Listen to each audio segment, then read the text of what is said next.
another episode of Creating Powerful Impact. I'm your host, Shay Wheat, founder of Grace and Ease Productions, where we support entrepreneurs like you with event-based marketing and sales strategies. Today's guest, this woman is pretty dang phenomenal. I think we'll dive into a little bit of like how she's gotten to who she is today. But originally she's from the UK. Now she's living in Switzerland. And I'm excited to bring to you today Melitta Campbell, who is an award-winning business coach and value whisperer. We'll get into that in just a second. But through her Dream Client Blueprint, she helps women to identify, communicate, and sell their true value so that they can work with more dream clients and love the impact that they're creating in the world, which you know I'm all about because that's the name of the podcast.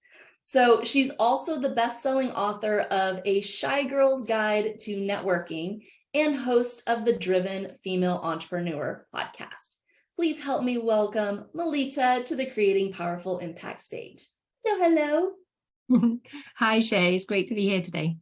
Oh my God, I'm so excited to chat with you. But before we kind of dive into what you do and how you serve and like what is a value whisperer in the first place, I would love for you to share with us, is there anything else that I might have missed or you would like to share with the audience on how you are creating powerful impact in the world today?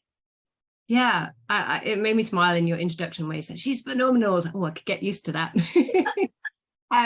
But, you know, it's always a journey to get to where we are. And I started out labeled Shy Girl, which is why the title of my book is A Shy Girl's Guide. And it surprises me sometimes where I am today. And I'm always like, oh, this is what I'm trying to do. And this is where I'm going to get to next. And I think we're always looking forward to the next thing, the next big impact that we have. We have this huge vision that we're looking forward to taking forward into the world.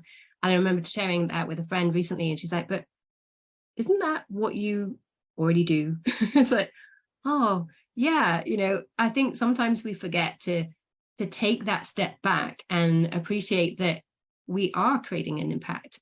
Every time it may not be the size or the scale that we envision one day we'll have, but every day, if we're showing up and being ourselves, we are being phenomenal. We are creating that impact all the time. And I think it's only by recognizing that step by step along the way that we can create more of that, because we step into it, we build our confidence, we remind ourselves, yeah, we can really do this and do more of it. So it was a great introduction. Thank you. Yeah, absolutely. And I would love for you to share a little bit about essentially how you've scaled. You were sharing a little bit, you know, in our pre-session notes and things about how you started out and what you learned here, and then you moved on to the next opportunity and the next opportunity. Can you kind of share briefly like how that journey's been for you and what each of those different opportunities allowed you to learn in order to get you to where you're at today?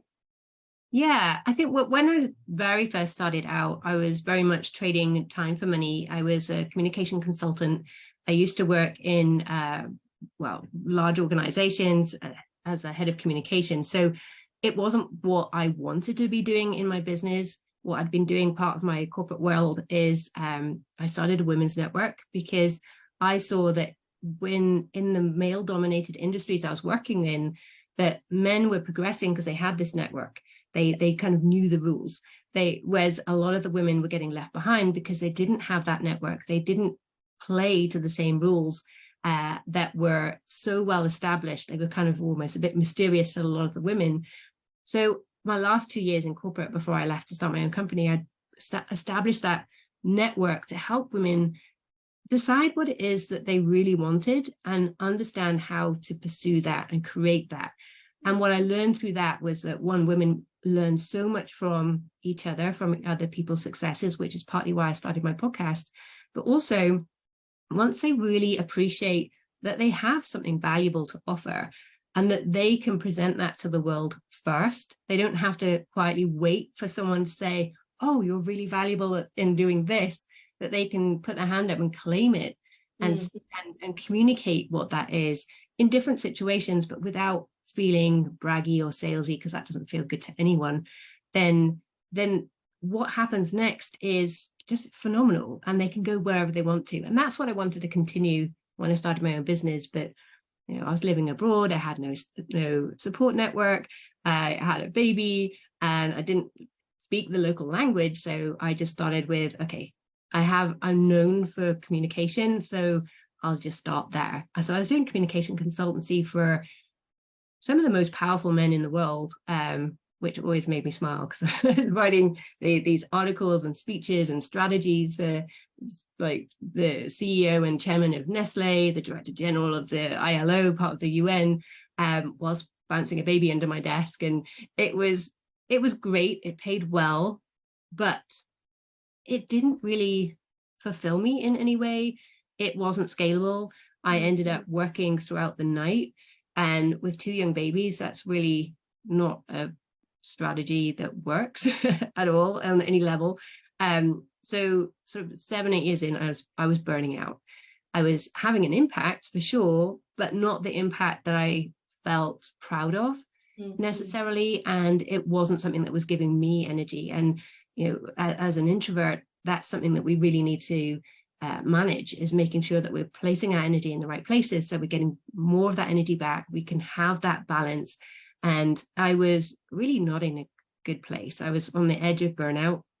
My health was really suffering. And I was, I think, borderline depressed, if I'm honest. It was a struggle to motivate myself to do anything.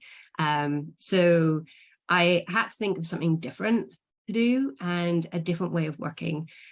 I couldn't really see what to do next. And then I was big on networking by that point. It wasn't where I started.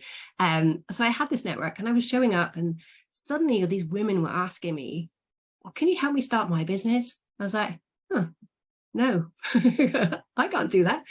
And they kept asking me and I kept saying no. And then one lady was like, but you're the only one that can help me. I was like, okay, what are you seeing here that I'm missing? Because I don't think I can help you start your business. And she said, well, I don't need you to help me start my business. I have a business. It's great. I love what I do, but I can't get clients. Nobody gets, when I tell people what I do, they don't get it. And I am putting so much effort into my marketing. Nothing is working and it's driving me mad. I know I can have an impact, but no one else knows that. And I don't know what to do about it. Isn't that what you help people with? And I realized, yeah, that's exactly what I do. So by pivoting what I've been doing for these like world leaders, but helping women see how to do that for themselves, and then bringing in that element that I've been doing at the networking with the Women's Network, helping women believe in their value and start to bring that into not just their work, but the whole way they show up, the way they interact, what they say yes to, then I could help women with smaller businesses to really see the world differently and have a bigger effect. So that made it an easy yes then. So then I pivoted, I took some time out, I developed what became the Dream Clients Blueprint process, which is a sort of 3-step model that guides people through how exactly do you not only define your true value, but then weave that through everything you do and help it lead your business so you can become the CEO of what you do. And then helping people at every stage of business. I've worked with businesses who have been working for earning millions in business for 10, 15 years, and they still haven't really got this. They're getting clients, but they don't really have the confidence behind that they can get more clients. So they always are operating in a way that's it feels a bit desperate and stressful for them because they don't have a model around it. And once they have that model, then they can build their processes, they can build that experience, they can build their impact around that.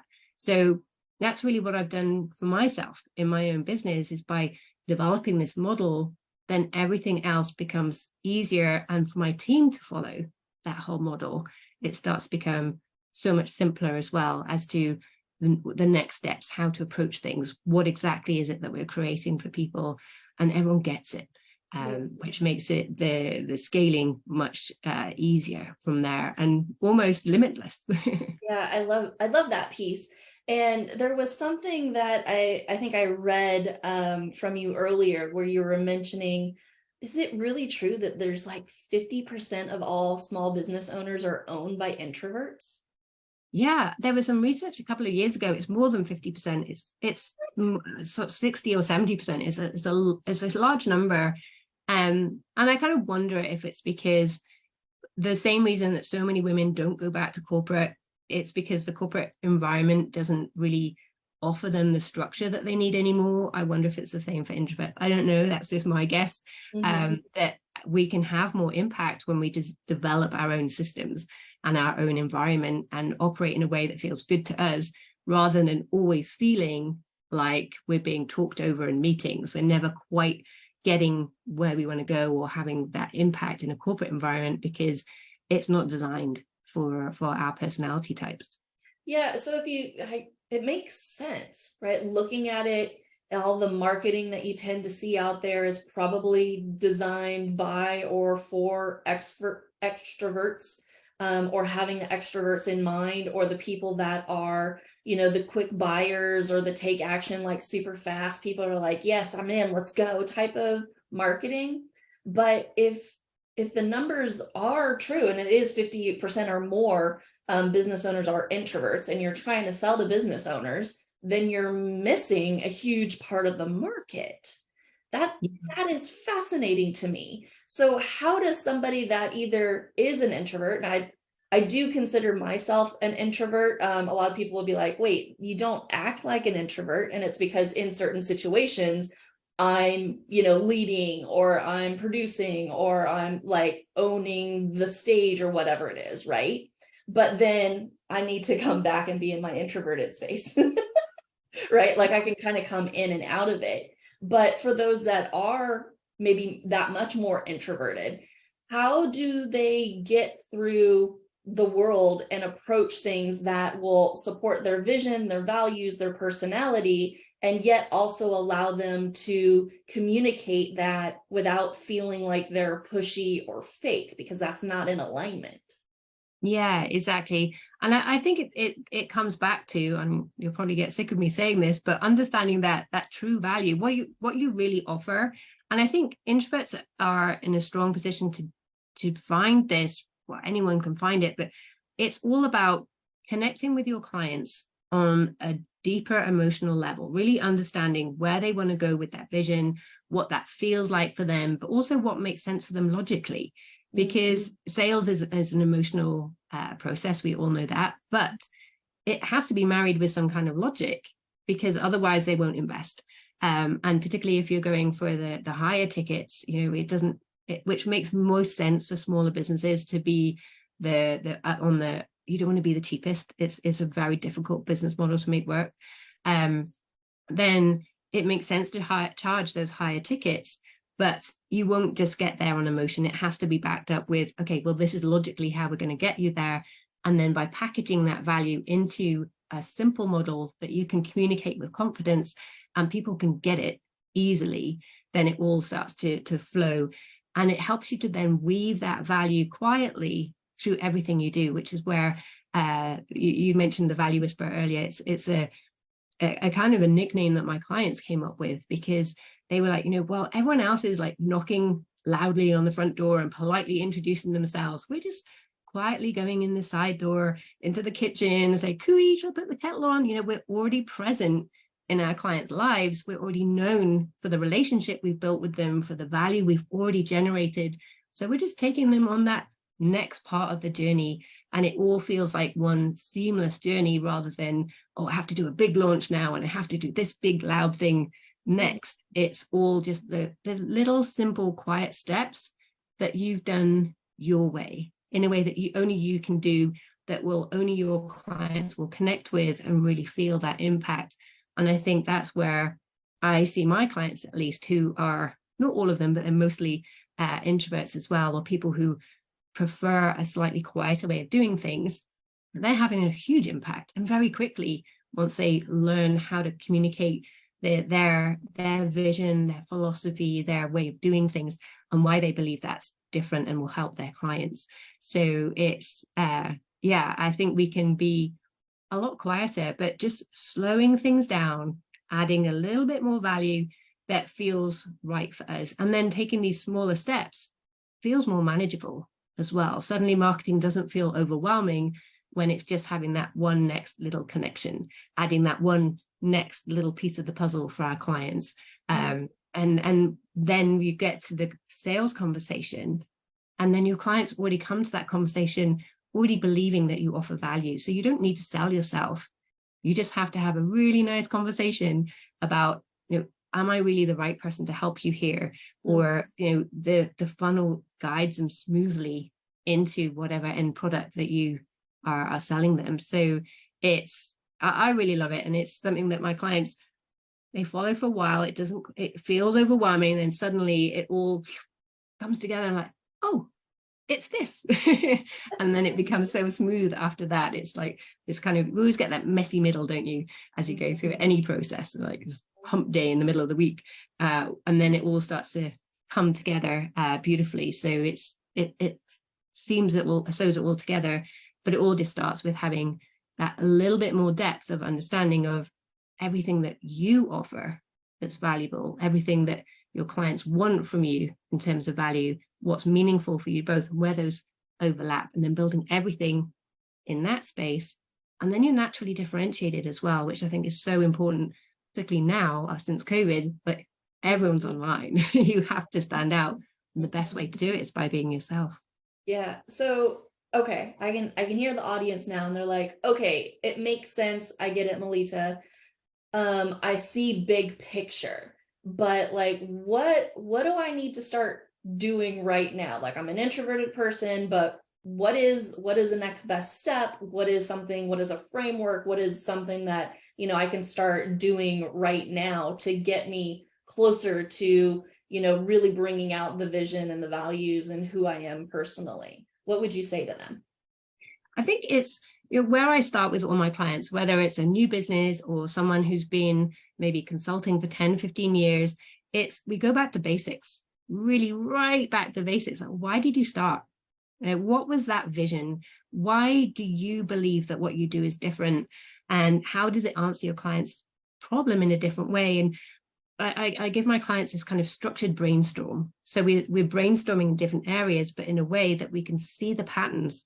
And so once you start to explore everything that makes you different and unique, and here's a clue here, what I've seen over and over is that what you think is your biggest weakness, often that's the clue to your biggest difference. Mm-hmm. I've seen it so many times, like, yes, but I've only done this. Whereas because I've been spending my time doing that, so I'm not good enough. It's like, no, that bit that you're missing or you've written off, that's what makes you unique.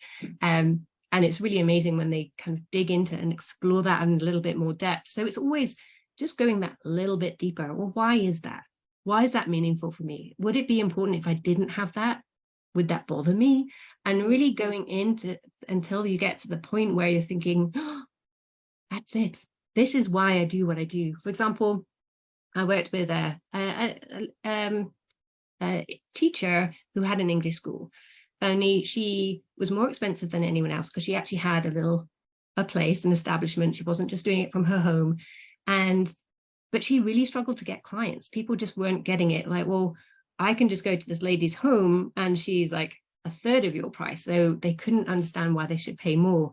But when we looked at why she did what she does, she said, well, the school system is letting people down because they teach everybody the same way. What she does, she co-creates the lessons with the students so they understand their own learning style. They get to take responsibility for their learning. They pick the subject that they would talk about and the topics. So everything was really interesting. She got them to be curious about their learning. That's what was different about her. And as soon as she started to tell her clients this, they were like, oh my gosh, I don't want to go to anyone else who's just going to teach my child from a book. I want them to come here. And this is lessons for life. Once you have someone who loves learning, understands what makes them tick, what makes them curious, that they almost can't stop reading at home because they love it so much and they're exploring and sharing these lessons. She would teach them to read in English, but then they would see their grades in every other subject increase as well because they had that passion for learning and they knew how to study.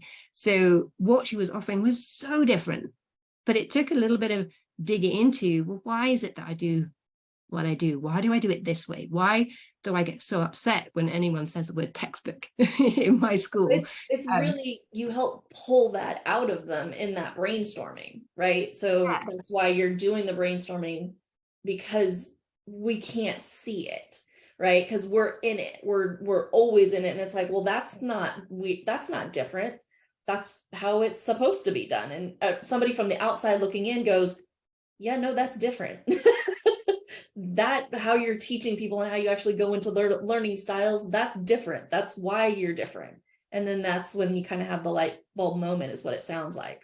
Yeah, exactly. And like a UX experience designer who was working with startups, and she was just going about it the same way that everyone else would do as a consultant. She'd come from the corporate environment. And then she opens up about how, well, for 10 years, she designed furniture. She made handmade wooden furniture from scratch, from nothing. I was like, well, how would you design that if you weren't thinking of the end user experience? Like, how would you make a wooden rocking chair, without thinking of that end user? And she's working with startups who are creating something from scratch from a vision that they've had. So there was so many different connections we could make, and so many different ways she could start to bring that experience into her communications and her stories, and the way she described her approach to user experience, that suddenly people saw her in a very different way, and she stood out as different. So often it's these things that you've completely discounted that become then the strength. And you can then start to turn that into a model as well. So there's always steps. I was working with a storytelling consultant, and he always was saying, yeah, but people don't understand. And I'm sure your audience will relate to this, that they have clients who use them for one thing, but they don't get everything else that they offer.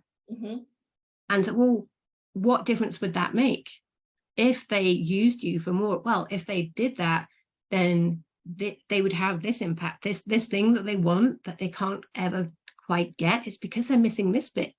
So build that into your model, build it into your communication and how you pitch your services, and then they won't be able to say no to it because they'll get it.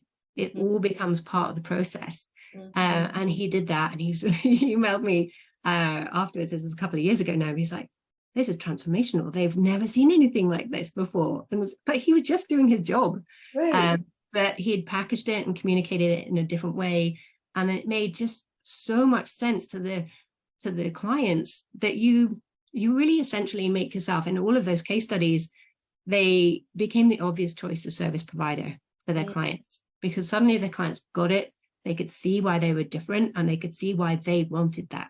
Because the exercise you do to find your value, you do the same thing for your clients. And then you can see where those real connections are that no one else can quite create. So that's a meta example, right? That's the, like, you going through the process and you uncovering it for yourself, and then, helping that also be a part of what it is that you're doing with your own clients, I think is huge. I love that. It's so fun. Okay, so we're probably gonna have to start wrapping up. Time flies. But if people wanted to continue like engaging with you, I believe you have a free gift for us. How can they do that? What is it? What's entailed? Yeah, so as you mentioned, taking those first steps, what exactly do you do? Well, I've packaged those first 3 steps you need to take, and from that you can already start to achieve everything else, start to communicate your value more powerfully. And I've packaged all that into a short training, and you can get that for free at melittacampbell.com/training. And I think you have the direct link for the show notes as well. But it's just a short 40-minute training, and it will guide you in already taking those steps forward. So you can not have to scratch your head and think, where do I start with this? I'll guide you through. Beautiful. Okay, so next best steps is to go ahead, click on the link in the show notes, and then you'll walk them through that process and getting started. Is that correct? Exactly. I love it. Yay. Thank you so much for that. And before I totally let you go, I would love for you to share with our audience, what is that takeaway or that memorable note that you would like to leave our audience with today? I think, as I said, it's getting harder out there to stand out. And the best way is to know your true value, own that, and just confidently go out there as yourself. And I think that's going to be the key to unlocking everything else. Beautiful. Thank you so much for being with us today. And thank you, audience, for joining us on another episode of Creating Powerful Impact. I'm really excited for you to take these lessons and the resources provided and the things that you've learned here today, start implementing them, start utilizing them to create even more impact in your world. And until next time, have an outstanding rest of your day. Thank you so much for listening to the Creating Powerful Impact podcast. If you are a successful coach, speaker, author, or thought leader who would like to be on this program, simply visit creatingpowerfulimpact.com/guest. If you are someone who got something out of this interview, would you please do me a favor and share this episode on social media? Just do a quick screenshot with your phone and text it to a friend or post it on your socials. Also, if you know somebody that would be a great guest, tag them on social media to let them know about the show and include the hashtag Creating Powerful Impact. I love seeing all of your posts and great guest selections. We are regularly putting out new episodes and content. To make sure you don't miss any episodes, go ahead and subscribe. Your thumbs up, ratings, and reviews go a long way to help promote the show, and they really mean a lot to me and my team. Want to know more about us? Head on over to our website, graceandeaseproductions.com, or follow me on LinkedIn, Facebook, or Instagram. Just look for Grace and Ease Productions on your favorite platform. Thanks for listening. We'll see you next time.